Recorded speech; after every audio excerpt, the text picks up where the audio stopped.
hemos invitado a un amigo, un hermano, un siervo de Dios que yo amo, respeto y estimo, y es uno de los que Dios ha usado para formar mi vida, y yo bendigo al Señor por él y por su familia.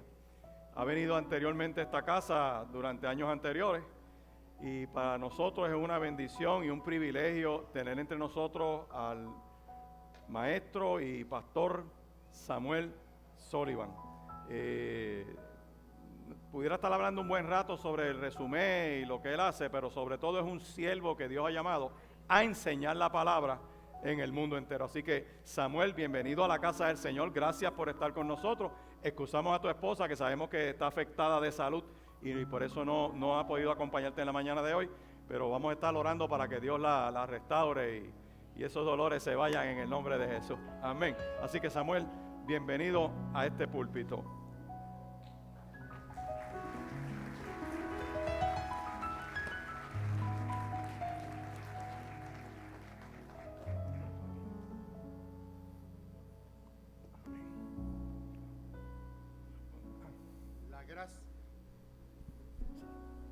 La gracia y la paz del Señor sean con cada uno de ustedes en esta linda mañana.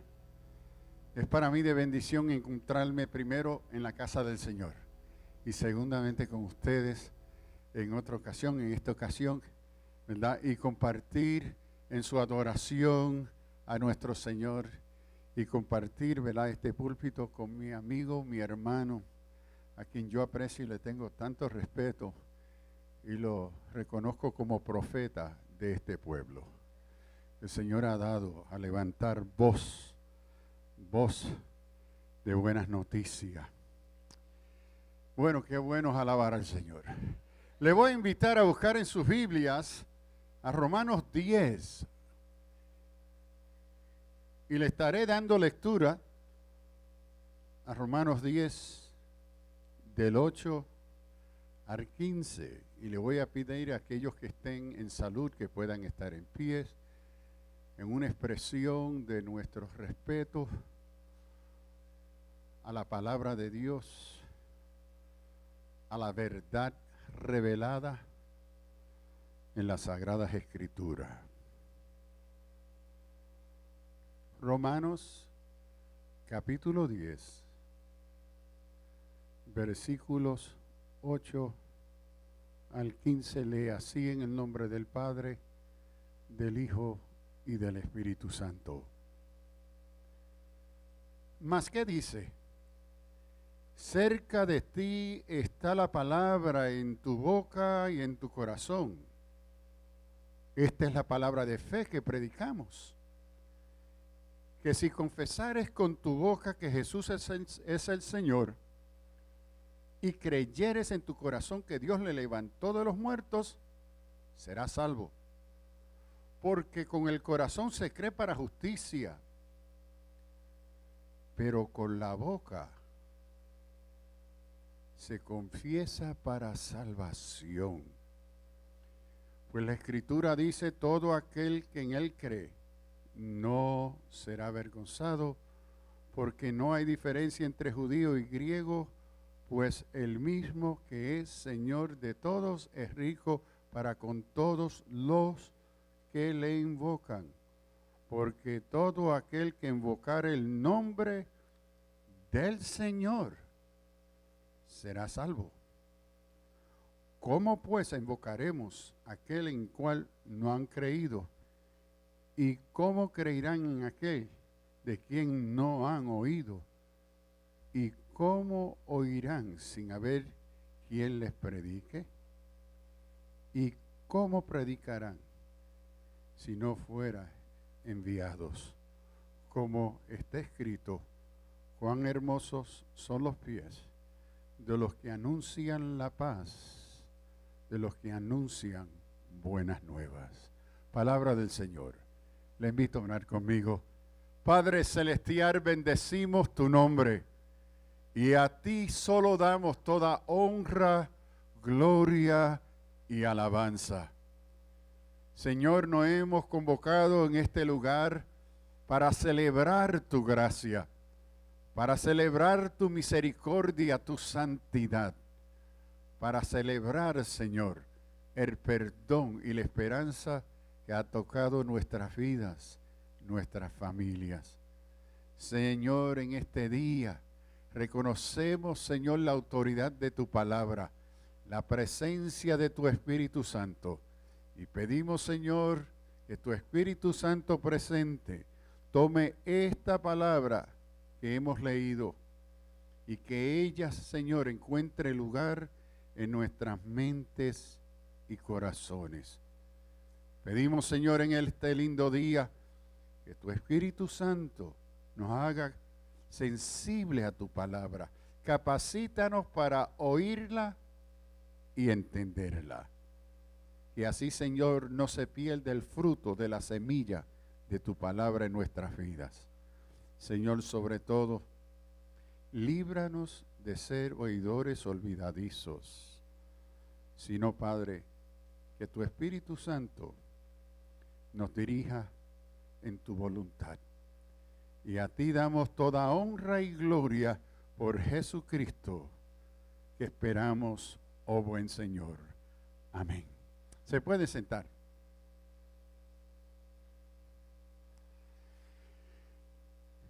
En esta mañana cantábamos una serie de himnos y coritos expresando nuestra esperanza, nuestra gratitud, en sí nuestra fe y la grandeza de nuestro Dios. Y uno de los coros que cantábamos era: es mi amigo fiel, es mi amigo fiel, tú eres mi amigo. Y se leyó una porción en Juan 15, a donde el Señor le dice a sus discípulos: ya no les voy a llamar siervos, les voy a llamar amigos. ¿A cuántos les gusta eso? Amigos. ¿Cuántos son amigos? Ahora vamos a ver lo que implica eso. Porque muchos se acomodan y se las echan: yo soy amigo de Cristo, Cristo es amigo mío. Pero vamos a ver que hay condiciones. Que hay condiciones.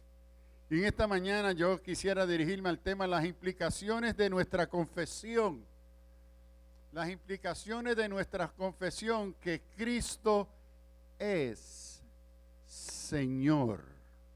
Que Cristo es Señor. Hay un libro que está circulando por ahí y hay varios signos que enfatizan el hecho que ya no somos esclavos. Ya no somos esclavos del Señor, sí, ahora somos amigos. Pero aquí ante la palabra tenemos que acomodar ese hecho de ser amigo dentro de su contexto bíblico.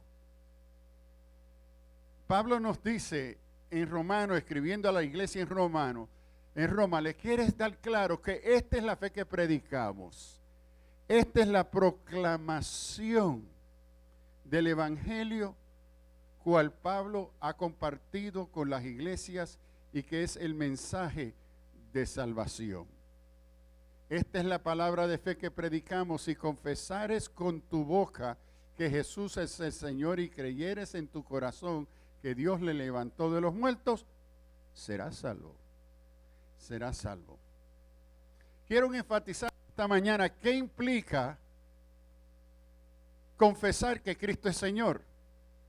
Mientras adorábamos en esta mañana me vinieron unos conceptos a mi vida, a mi mente, y es que estamos viviendo en unos momentos difíciles en Puerto Rico. Y me parece que parte de lo que ha contribuido al momento difícil y a los días que nos esperan difíciles es el hecho que hemos vivido como pueblo con muchos derechos y poca responsabilidad. Hemos vivido como pueblo con mucha abundancia y prosperidad, pero con poca responsabilidad. Y cuando miro a la iglesia en Puerto Rico, me parece que eso mismo se refleja en la vida de muchos creyentes. Hemos estado viviendo un evangelio fácil, lo que yo llamo un evangelio light, un evangelio acomodizo.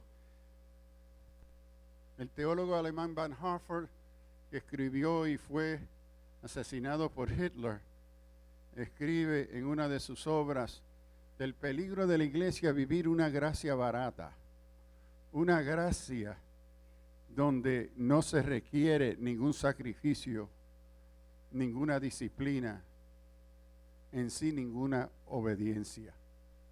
Cuando Pablo escribe estas palabras a la iglesia en Roma, no podemos olvidarnos que la iglesia está perseguida. Es una iglesia rechazada por el Estado.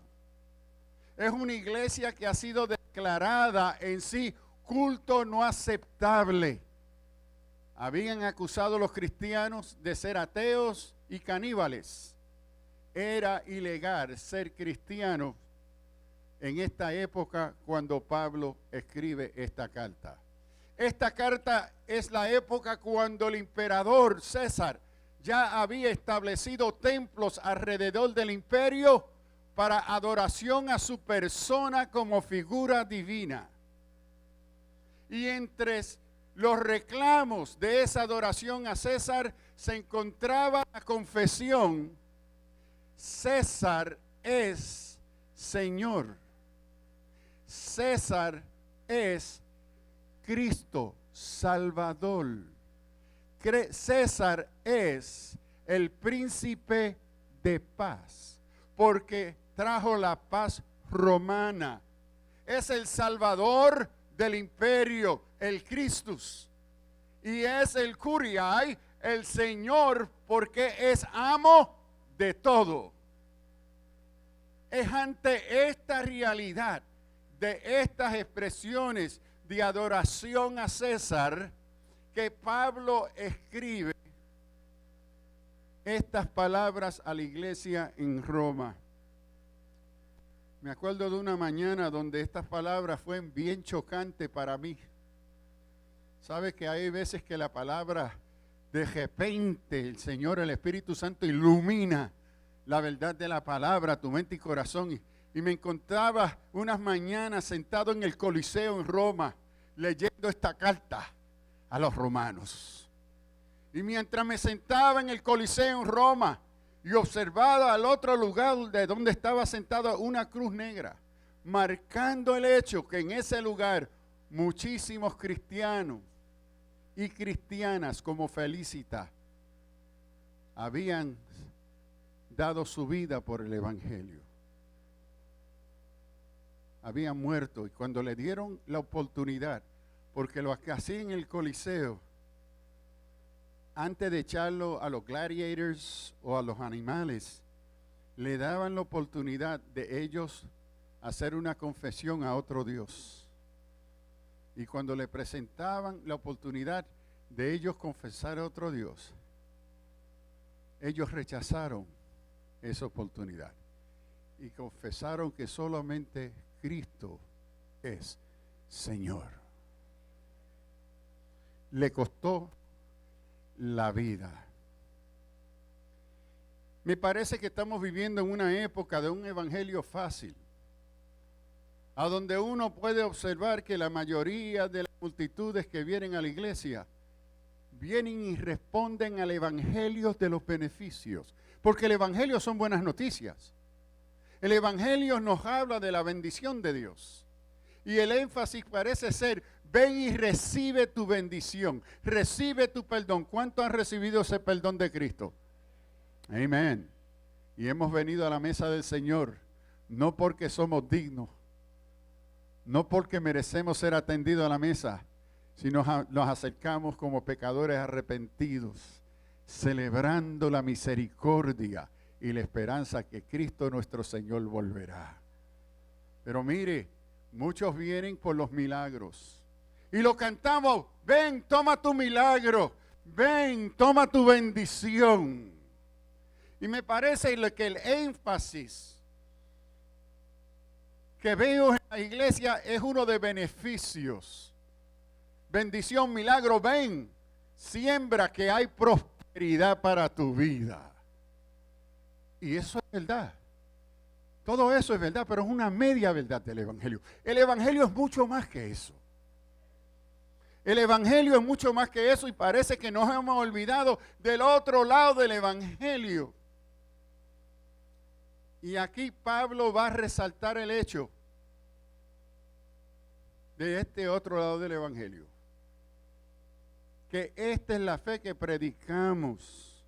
Si confesares con tu boca que Jesús es el Señor. Y nos debe llamar la atención con la boca. Con la boca. Mire lo que nos dice Juan. Vosotros me llamáis maestros y Señor, y diceis bien porque lo soy.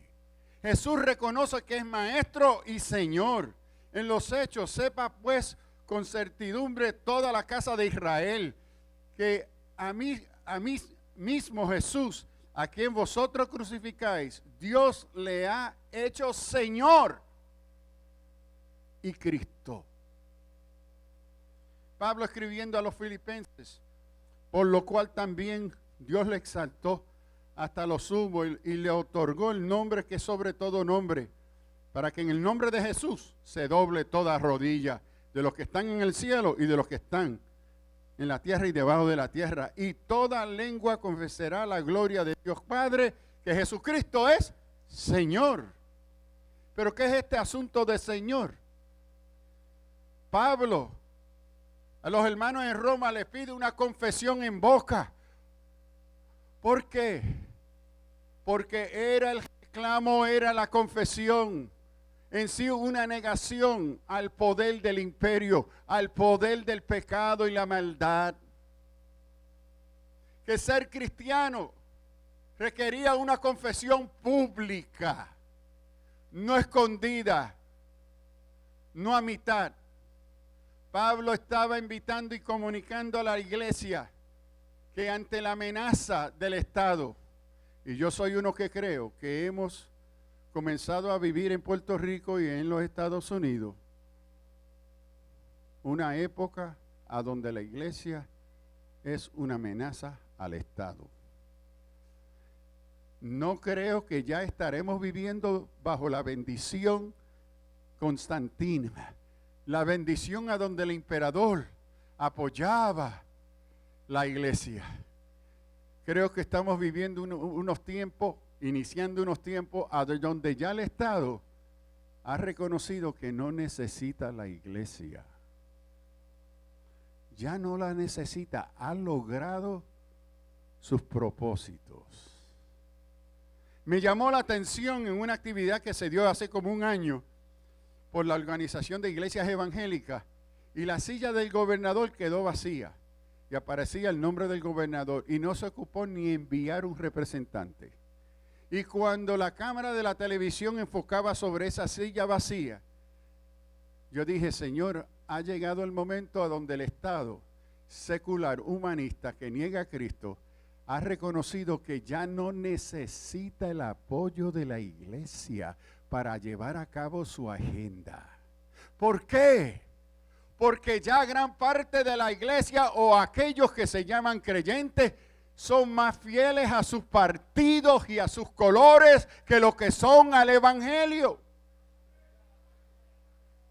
Y entonces el Estado ha reconocido que en nuestras iglesias ya ellos controlan la opinión, la vida, la moral, la ética del pueblo, aunque esos hermanos están en la iglesia, que no necesitan el apoyo de la iglesia. Y lo hemos visto en varias ocasiones donde el pueblo evangélico ha votado por partidos y no por los valores del reino de Dios.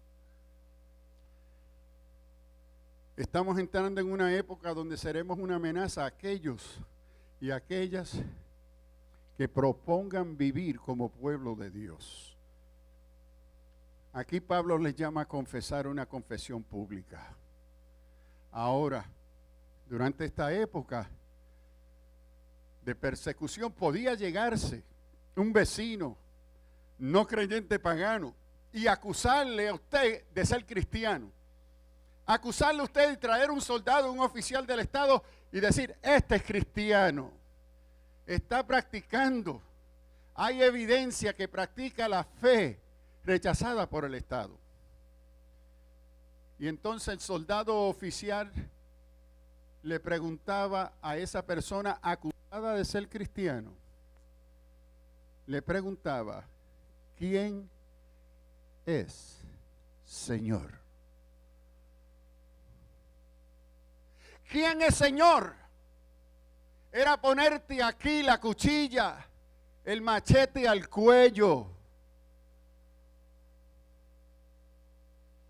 La Escritura nos dice que nadie puede confesar que Cristo es Señor si no está lleno del Espíritu Santo.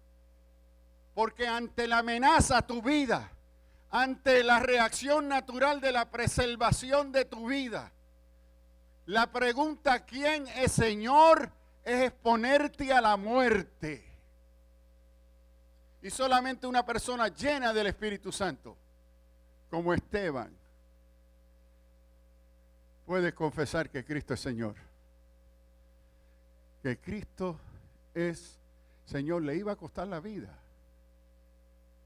En el Nuevo Testamento hay dos palabras que se usan para Señor. Kuriai, que es la palabra en griego que representa el amo de esclavos, el amo legítimo de esclavos, que tenía todo derecho bajo ley romana a hacer con ese esclavo lo que deseaba hacer. Pero entonces habían otros que se robaban esclavos. Y a estos que tenían esclavos robados, que no le pertenecían, que no tenían derecho legal a esos esclavos, a estos se les llamaba no curiae, sino despotéis, lo que nosotros hoy llamamos en español déspotas. Déspotas. Y el esclavo déspota abusaba de su esclavo, porque si se le moría ahí, se robaba a otro. Pero al Señor, al amo legítimo, cuidaba de sus esclavos porque había hecho una inversión en ellos. Había hecho una inversión. Y el Nuevo Testamento reconoce, y Pablo trata esto en sus cartas. Y los filósofos a través de las edades han discutido la pregunta si somos de veramente libres. Y la Escritura me dice que en sí, de la perspectiva bíblica, el creyente que ha entendido el Evangelio entiende que es esclavo. Que es esclavo. Pero no es un esclavo cualquiera. Es un esclavo de veramente libre. En el Antiguo Testamento, en el libro de Levítico, nos dice que cuando un judío tenía a otro judío como esclavo, porque le debía una cuenta, no la pudo pagar, la ley hacía provisión para un judío hacerse esclavo de otro para poder pagar su deuda.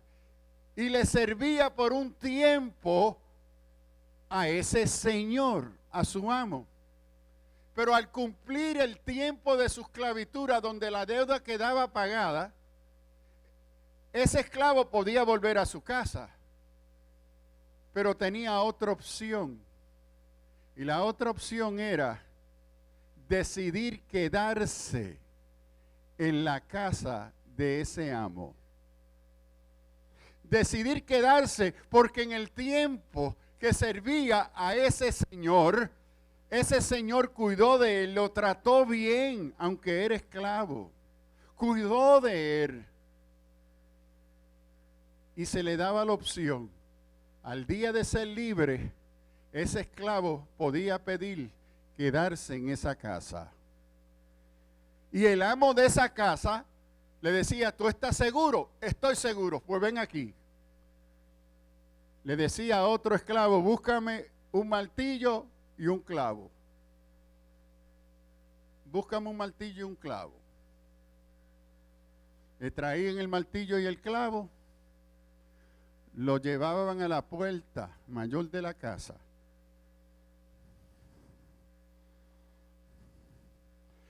Y allí en el poste le clavaban la oreja.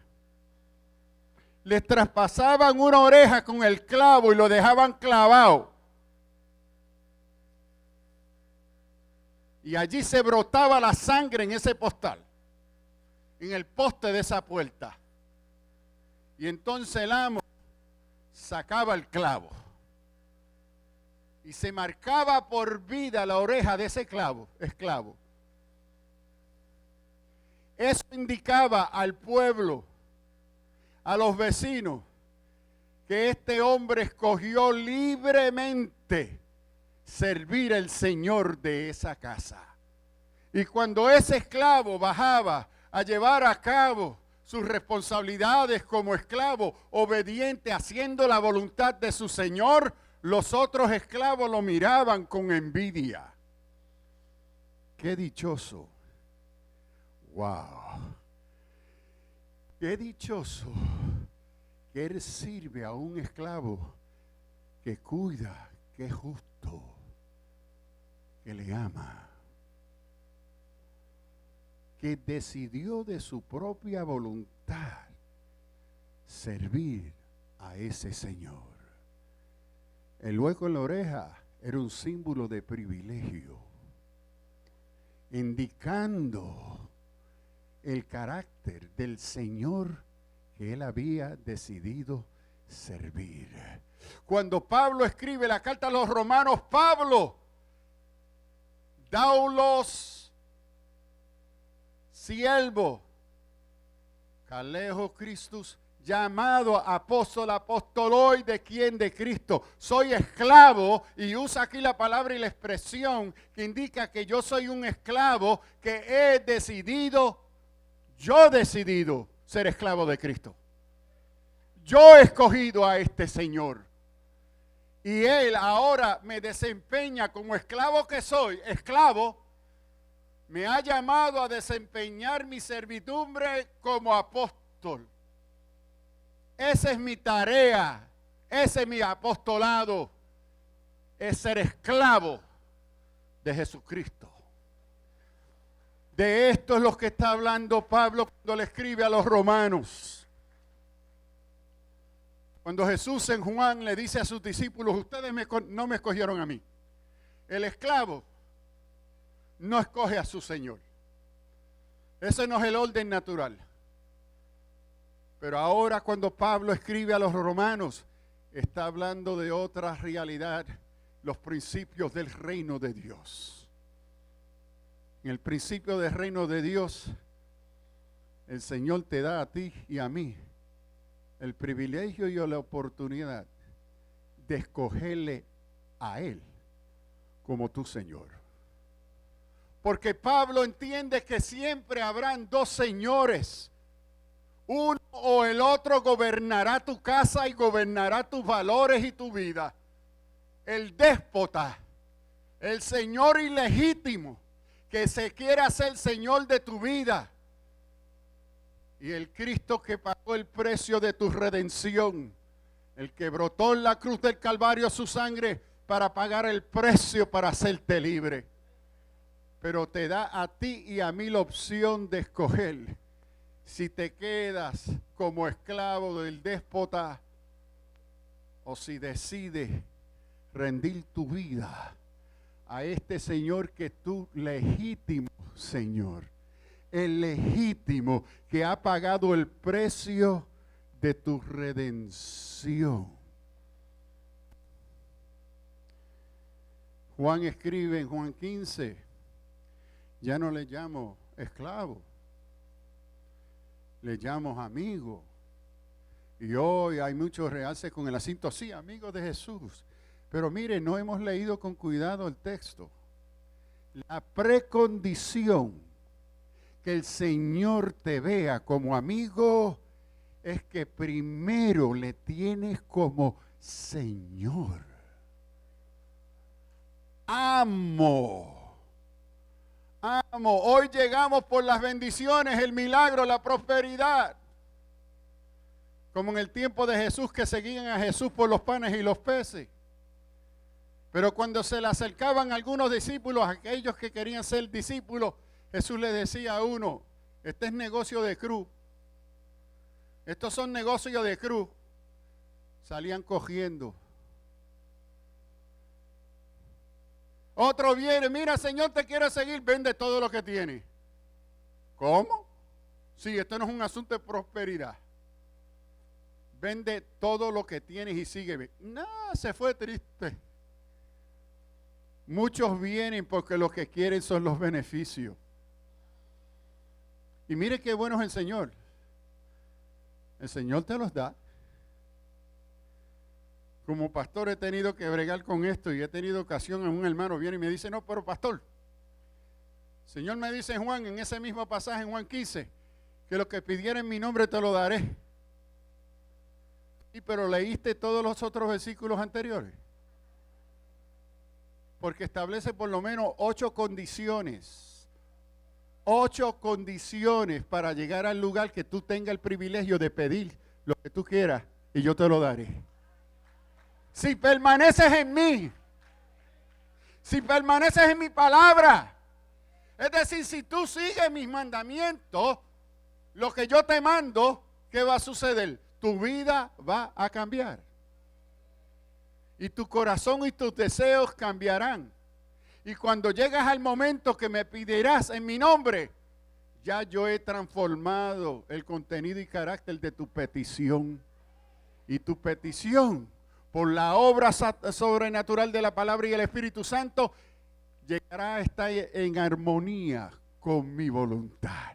¿Por qué? Porque está sujeto al proceso de la transformación del poder de la palabra y de la obediencia a tu Señor.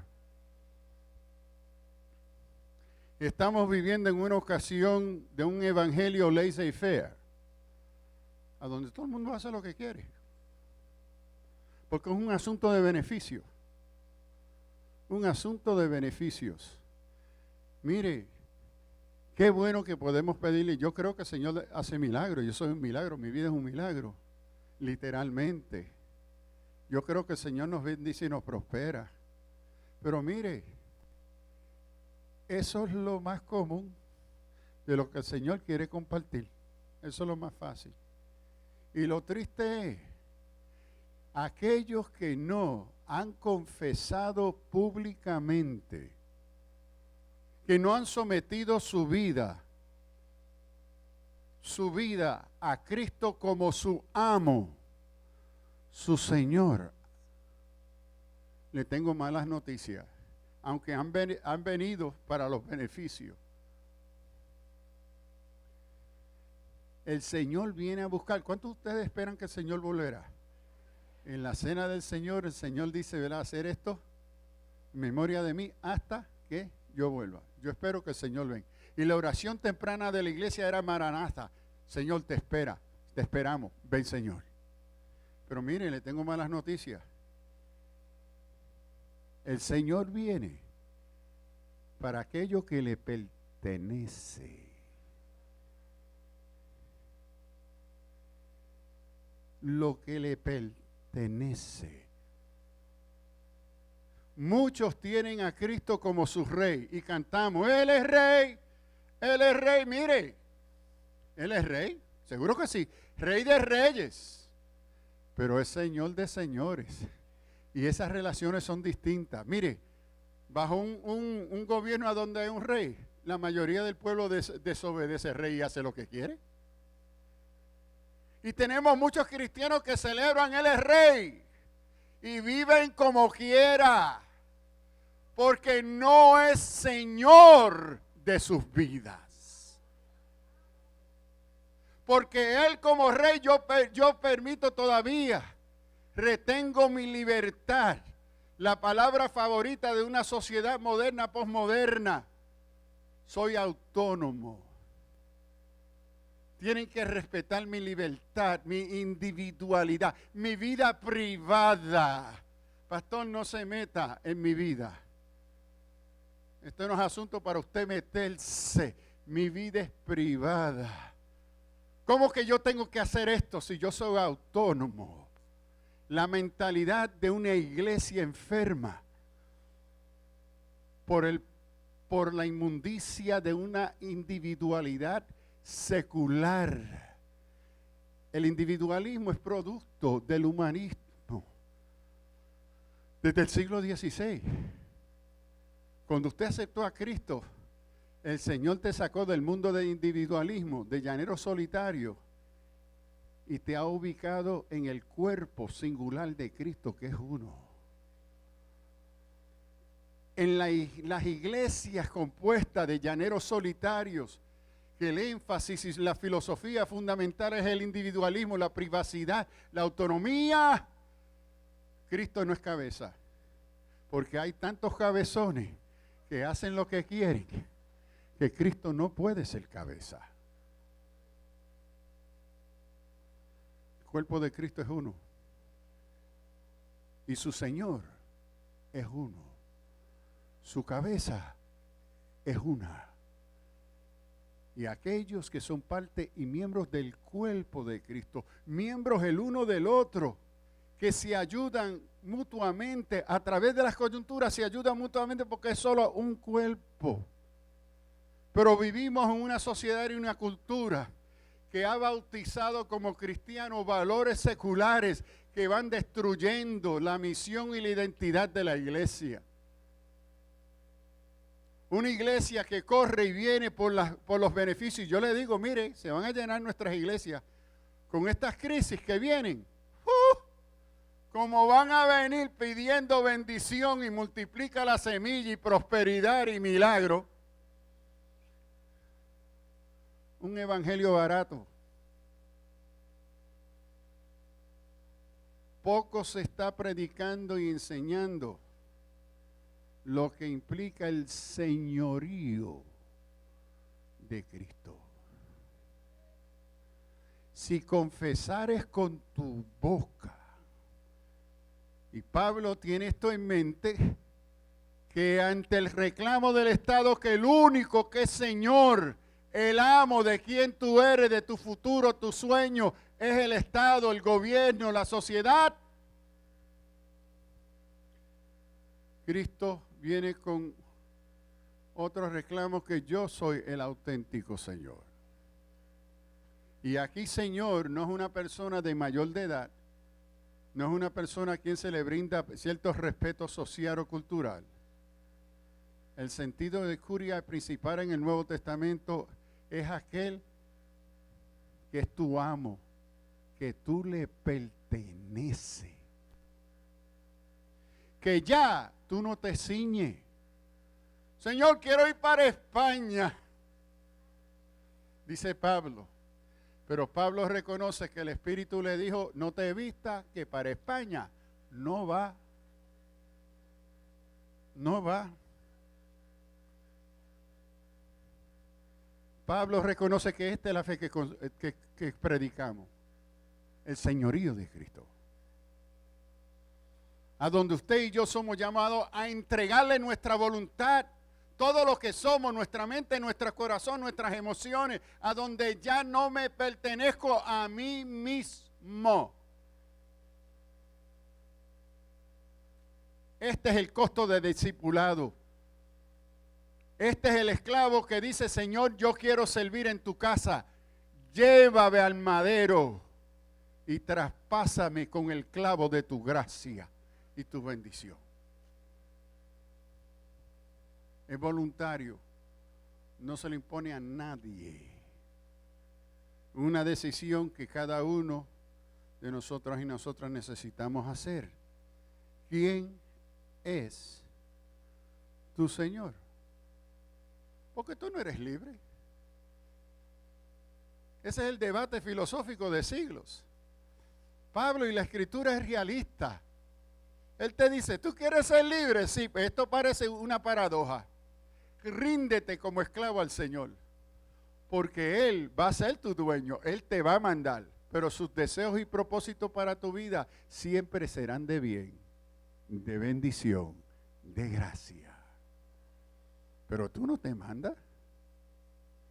Mire, lo que vemos comúnmente en la iglesia es que cada uno hace lo que quiere. En estos días, tanto en el colegio, en el seminario, y ayer en el encuentro bíblico de reflexión, se ve y los hermanos compartiendo cómo en la iglesia lo que hay es un salfa afuera, cada uno hace lo que quiere, se cree lo que quieren, se comportan como quieren.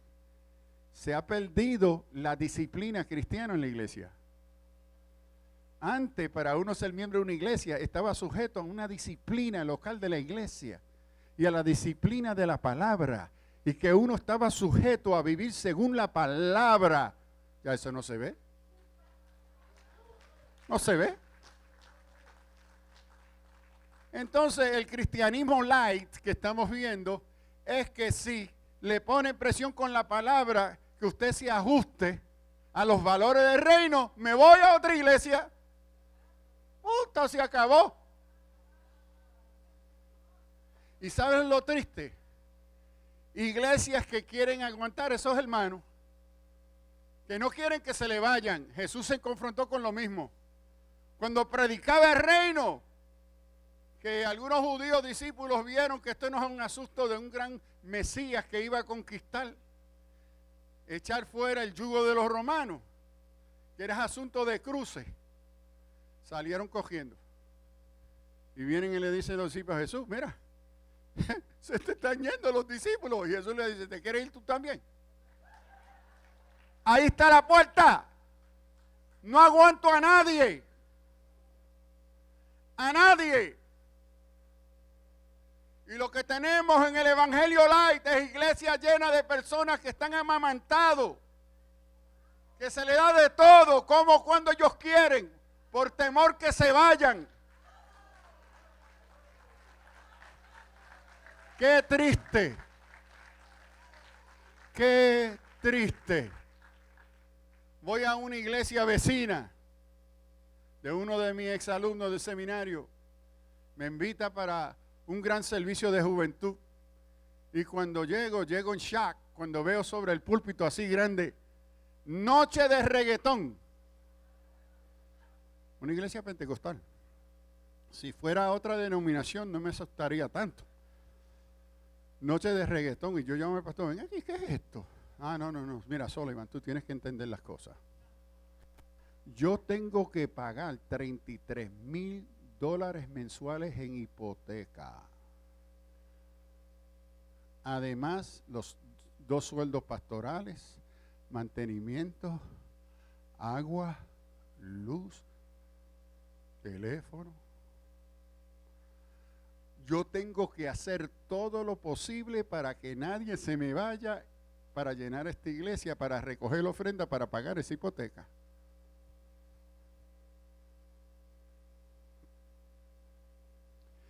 Le dijo, pastor, compañero, usted ha vendido su pastorado. Ya usted no puede predicar el evangelio de este púlpito. Le tiene que dar el evangelio light, de la gracia barata.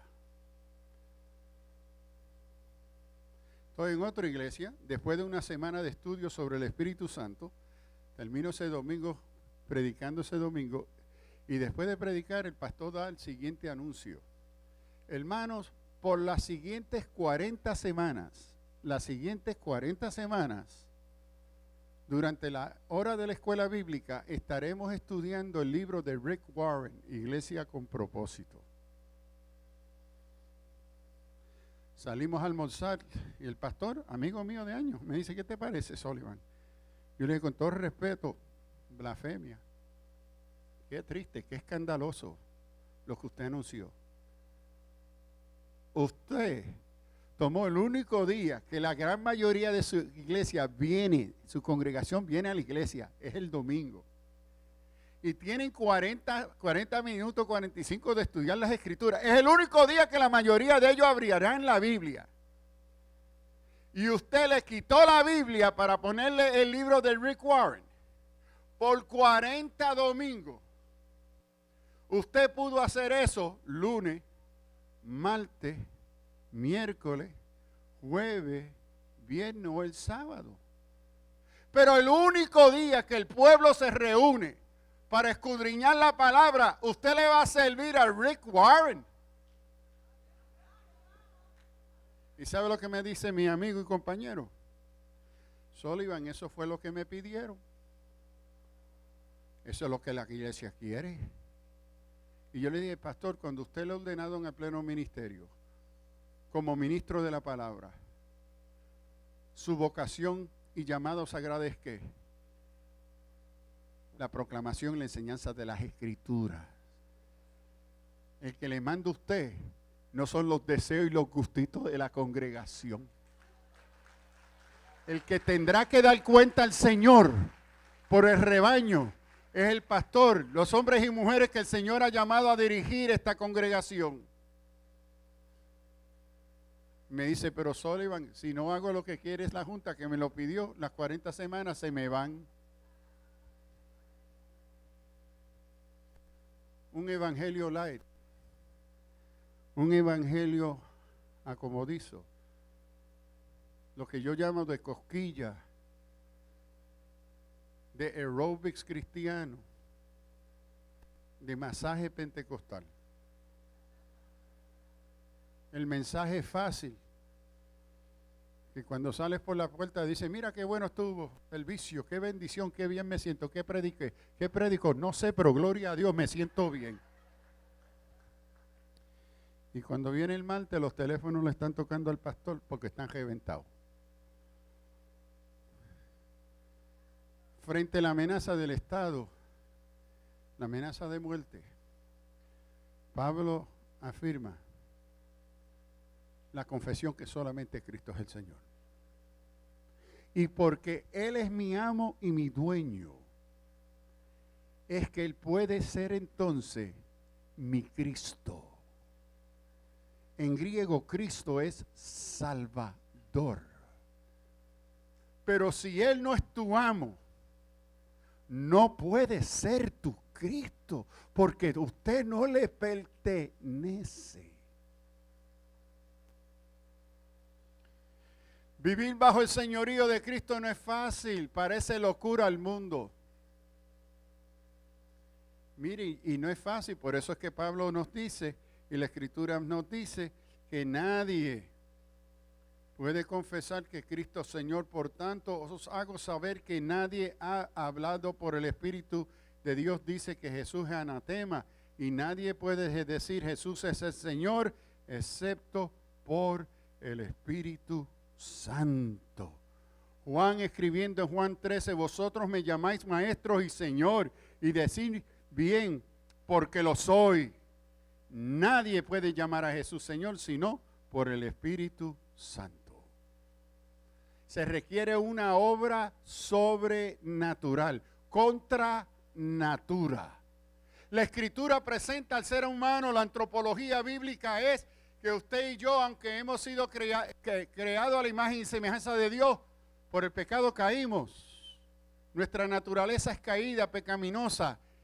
Y nuestra naturaleza natural, ¿qué hace? Pelea contra el deseo y la dirección y los propósitos de Dios. Esa es la condición del hombre y la mujer natural.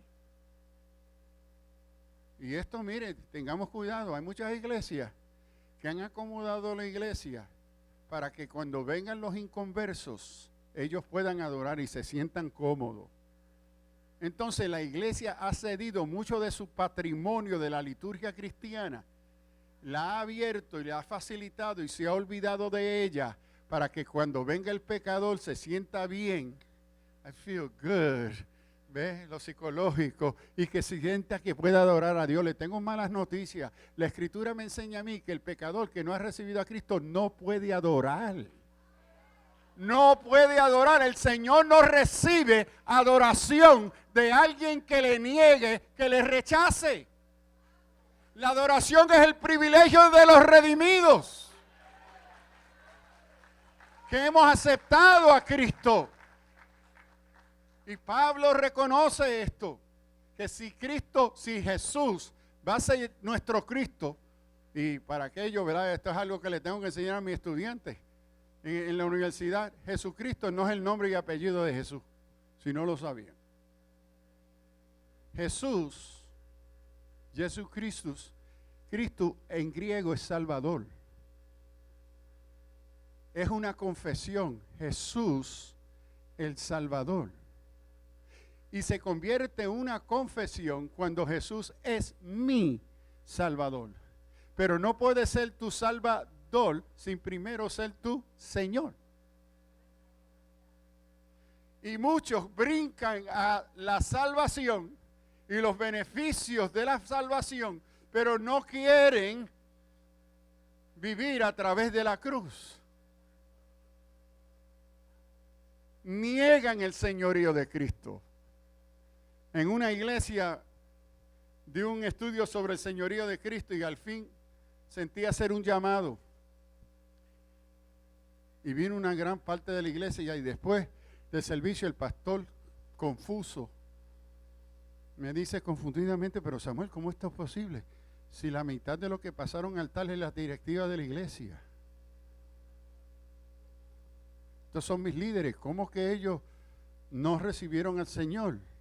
Y uno de ellos estaba en la oficina escuchando y dice, pastor, esta es la primera vez en mi vida cristiana que se me enseña que simplemente venir a Cristo para que sea mi Salvador no es suficiente.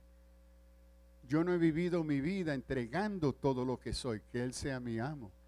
Hoy la palabra me ha confrontado, que hay otro paso, que el asunto no son solamente los beneficios, es hacernos propiedad de Cristo. Y al mundo esto le parece locura. Pablo lo repite varias veces que es locura el evangelio. Mire, no es fácil. No es fácil entregar nuestra voluntad al Señor. Cuando yo me le acerco a la decana y le digo en Andover, Newton, que es el seminario teológico graduado más antiguo de todos los Estados Unidos, estaba allí como profesor catedrático. Le digo, cedo mi cátedra, entrego mi plaza, mi permanencia como tenured professor, la entrego. Sullivan, ¿qué es esto? ¿Pero por qué? Porque mi Señor me ha pedido entregarla porque me llama a servir en otro lugar. ¿Cómo? Sí, me ha llamado a irme a Puerto Rico. Me dice, mira, yo sé que tú eres pentecostal, tú eres un fanático. Puerto Rico no hay nada. Académico, tú estás loco. No, quizá loco, le parezca loco, pero como yo no me mando. El que me trajo a esta institución fue el Señor. Y hoy Él me dice, sal. Cuando voy a la escuela de medicina en Harvard y le digo al director, Dr. Benson, en Brigham and Women's Hospital, director del programa Spirituality and Medicine, yo servía como el teólogo de esa nueva facultad en medicina. Le digo, me voy, cedo mi plaza. Me dice, pero, ¿cómo que te vas? Me voy para Puerto Rico, si allí no. ¿Pero por qué te vas? Porque mi Señor me ha pedido entregar esto. Ah, tú eres un fanático. Sí.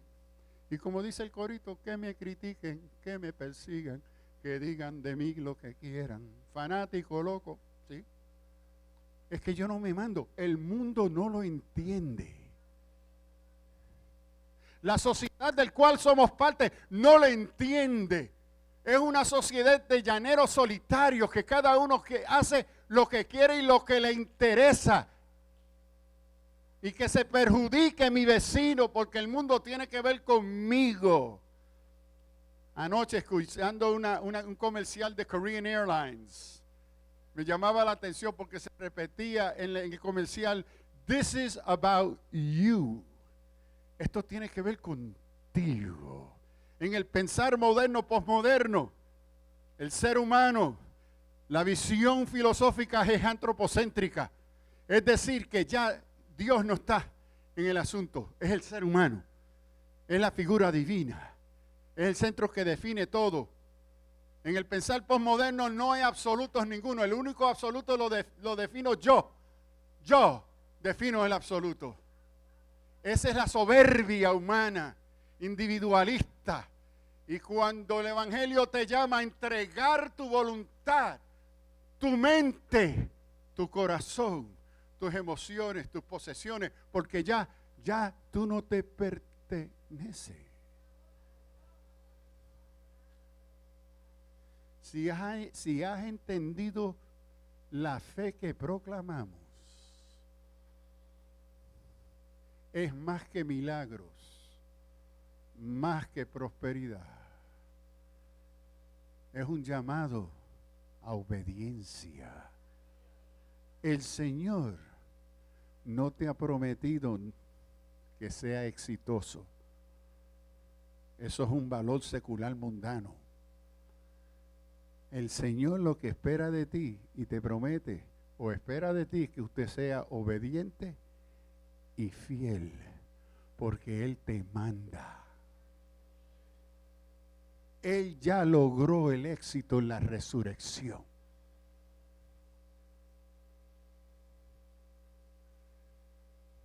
Los voy a llamar amigos. Amigos, ¿por qué? No porque han dejado de ser esclavos. Eso es una falsedad que se está enseñando en un librito que está pasando por ahí. Porque usted y yo no podemos ser amigos en el mismo sentido que usted y yo podemos ser amigos con el Señor. ¿Por qué? Porque Él es santo, santo, santo. Él es de naturaleza divina y humana, unión hipostática, el teántropos, el Dios hecho carne. Usted se hace amigo con uno de igualdad. Nosotros nunca seremos iguales a Jesucristo. Cuando en Juan él habla que ahora no le llamo esclavo, sino amigo, tiene que ver que la calidad de nuestra relación, de ustedes conmigo como esclavos, su servicio a mí, su entrega, su devoción, su obediencia, estar es tan preciosa que le tengo que tratar como amigos. Pero no es porque han dejado de ser mis siervos. Porque si no son mis siervos, no son míos. No son propiedad mía. La mentalidad de amistad es tu autonomía. En el Señor nunca se suspende la bendición de ser sus siervos y siervas. Entonces tenemos que tener cuidado cómo se maneja este asunto en Juan de amigos y amigas de Cristo. El Señor tiene derecho de ser tu amo.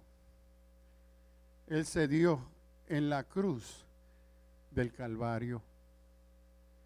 Miren lo que dice Pablo escribiendo a los Romanos, capítulos 3, 24 y 25, siendo justificado gratuitamente por gracia, mediante la redención que es en Cristo Jesús. Él tiene el derecho de ser tu amo porque es el único que ha pagado el precio de tu libertad. Cuando Pablo escribe a estos romanos, acude a un concepto forense legal de la ley romana. Justificación era el proceso que se traía una persona acusada y condenada, a donde el juez va a declarar la sentencia porque es culpable. Y se permitía, y esta práctica se dio también en los Estados Unidos durante la guerra civil y en otras guerras, a donde un amo podía traer su esclavo y ese esclavo se inscribía en el ejército, pero representando al amo. El amo decía, yo quiero servir. Oh, ¿tú quieres servir? Sí. Firma aquí. No, este es el que lo va a hacer. Ok, llévenselo. Esto tiene algo bien antiguo en la ley romana. ¿Y qué sucede? Que cuando el juez lo va a acusar, venía un apolutrosis y decía, yo asumo las consecuencias de la sentencia dada. Yo la asumo. Y el juez declaraba al otro, note que no lo declara inocente, porque inocente no es. Porque no es inocente, el otro va a llevar las consecuencias. Justificado. Porque ya hay alguien que asuma las consecuencias de tus hechos. Vete. Mátenme a este. Este queda libre. Queda justificado. Gratis. Porque tenía que aceptar al sustituto. No tenía que pagarlo, era gratis. Jesús se dio para asumir las consecuencias de nuestra condena por nuestro pecado. ¿Para qué? Para hacernos libres. Y mire, siendo justificados por gracia, gratis, no te ha costado nada dar tu vida a Cristo como tu Salvador. Gratis, pero no barato. Le costó su vida y su sangre en el madero. Siendo justificado gratuitamente por gracia, por la redención, por el acto de Él ser el sustituto, de tomar tu lugar. Entonces Pablo entiende que cuando consideramos lo que Él ha hecho por nosotros, para romper el yugo de la cadena de la condena del pecado, lo que debe resaltar es un corazón y una vida agradecida. Algunos me preguntan, ¿por qué? ¿Por qué tú sirves al Señor? ¿Por qué tú haces estas cosas? Tú puedes estar haciendo otras cosas, haciéndote buen dinero. Sé por qué. Porque yo estoy tan agradecido que para mí es un privilegio servir en la casa de mi Señor. Él ha sido tan bueno, tan misericordioso, que tomó a ese despedido, a ese niño retardado mental, despreciado por la medicina, los psicólogos, la educación. Cuando me mandaron a casa y le dicen a mi madre, no lo manda a la escuela, el muchacho no tiene remedio. No es solamente un retardado mental, es bruto y feo. Porque me habían desfigurado todo el rostro en una de las cirugías. Y como dice el corito, ¿qué sería de mí si el Señor no me hubiese encontrado tirado, despreciado por la medicina, la ciencia, la escuela? Mi consejero de la vocacional me dice, mira, Sullivan, no esperes nada de la vida. Lo que te espera es trabajo de bruto porque tú eres un retardado. Aunque mi mente y mi cuerpo estaban enfermos, aquello dado por gracia en la creación, el imago de la imagen y semejanza, esa capacidad y necesidad espiritual que Dios nos da y nos comparte con nosotros, estaba saludable. El Señor grande y misericordioso, un día orando en el altar, me dice, hoy yo seré tu sanador. ¿Por qué yo deseo seguir sirviendo en la casa de mi Señor como una expresión pública y libre y con orgullo santo? Si mi Señor ha sido tan bueno. Y no por un momento, sino sus promesas, sus pactos, sus bendiciones son para acompañarme el resto de mis días. Esta es la fe que predicamos. Me parece que en estos días difíciles que estaremos viviendo como pueblo y como iglesia, la iglesia tiene un papel muy importante para jugar. Los otros días me llamaron de Nueva Hora para entrevistarme que cómo yo interpretaba y miraba el lugar de la iglesia en medio de esta crisis en Puerto Rico. Y una de las cosas que les compartí fue, mire, la iglesia va a ser de bendición a este pueblo en sus días peores si la iglesia recupera ser iglesia. Si la iglesia decide vivir como iglesia. Si aquellos que asisten por costumbre,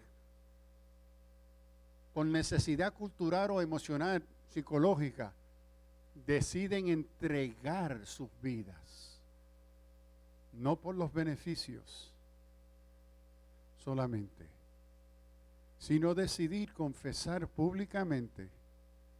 La palabra me dice, si tú te avergüenzas de mí en presencia de estos hombres y mujeres, llegará ese día cuando yo me avergonzaré de ti en la presencia de mi Padre. Los días de los ministerios de agentes secretos del reino tienen que terminar. Sí, tenemos 007s, muchos, que quieren vivir su vida cristiana, que nadie se apercate que son cristianos. Nadie. Agentes secretos del reino. Un nuevo ministerio.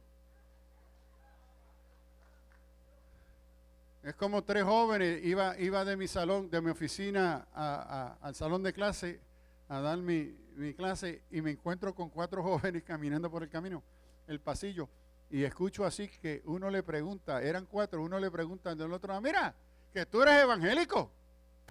Y cuando escuché eso me acerqué al bochinche y yo dije, espérate, esto está bueno. Están hablando aquí de evangélicos, de los míos. Entonces me acerqué y el otro dice, sí, yo soy evangélico. Y yo, oh, right, go ahead, man. Witness, dile que tú eres evangélico. Yo soy evangélico. Y yo, ok. Entonces le dice, no lo parezco, ¿verdad que no? No lo parezco, ¿verdad? Pero sí, yo lo soy. Agentes secretos del reino. Jeremías le dice al pueblo antes de salir a Babilonia, a su cautiverio, tengan cuidado que ustedes no se conviertan a ellos. Que la tarea de su cautividad es que ellos se conviertan a su Dios. No lo parezco. Si la iglesia va a ser una respuesta de bendición y esperanza a nuestro pueblo, tiene que vivir como pueblo de esperanza. Tiene que vivir de pueblo moral, ético. Si la iglesia va a responder a la crisis económica, tenemos que dejar a aquellos en la iglesia de robarse el dinero del gobierno. Que no pagan impuestos, se roban el IVU. Sí, hay comerciantes cristianos que no están pagando el IVU, se quedan con él. ¿Cuántos cristianos en nuestras iglesias tenemos miles de kioscos que su negocio es en cash only? Y lo hacen intencionalmente porque no quieren pagarle Hacienda. ¿Cuánto? El Día Nacional. Porque en Puerto Rico hay un Día Nacional para la mentira. Mira qué cosa, que aquí hay días de vacaciones como locos, como nunca. Yo he llegado en ocasión a la universidad y los portones están cerrados. Y le digo al guarda, ¿qué pasó? Profe, hoy es un día feriado. ¿También hoy? Porque hay tantos. Y tenemos un día hasta para el Día Nacional de la Mentira. El 15 de abril. 15 de abril. ¿Sabes cuántos creyentes mienten en sus planillas? Si vamos a hacer una solución, si vamos a contribuir a recuperar, mire, y lo más fácil en Puerto Rico, creo yo, va a ser recuperar la condición económica. La crisis mayor de nuestro pueblo es la crisis del alma. La isla del Cordero le ha dado la espalda a su Redentor y Salvador. Viviendo una vida light. Un evangelio sin consecuencias, sin entrega, sin disciplina. Un evangelio light. La fe que predicamos es que si confesares con tu boca testimonio público que celebra, anuncia, va ilustrando el reino de Dios en tu vida cotidiana. Que tus sueños, tus deseos, tu voluntad está sujeta a la voluntad de tu Señor. Y no podrás estar sujeta tu voluntad a la voluntad de tu Señor si no la conoce. Y aquí es que está conocida y revelada su voluntad. Muchos cristianos viven una teología de bochinche. Y la teología de bochinche viven según otros le dicen que la Biblia dice que tú debes de hacer o no hacer esto. y nunca se enteran personalmente con lo que dice la palabra, que es verdad, revelación de Dios. Si Cristo va a ser tu Señor, no solamente el que te da beneficio, porque Él ama al pecador. Tiene que hacer una decisión muy personal, pero no privada. Es un llamado ante los poderes del imperio, ante los poderes de una sociedad y una cultura perdida, demoníaca, secular, humanista, de levantar tu voz y tu corazón y confesar con tu vida y tus hechos que tú le perteneces al Cristo resucitado. Que ese es el Dios que tú conoces. Y no solamente lo conoce, Él te conoce a ti. Pero en esta ocasión, Él te está dando a ti la oportunidad de usted, escogerlo a Él. Confesándole. Y esa confesión pública, esa confesión cotidiana del señorío de Cristo en tu vida te va a costar, te va a doler. No te estoy vendiendo dulce. Los días del evangelio dulce se están acabando.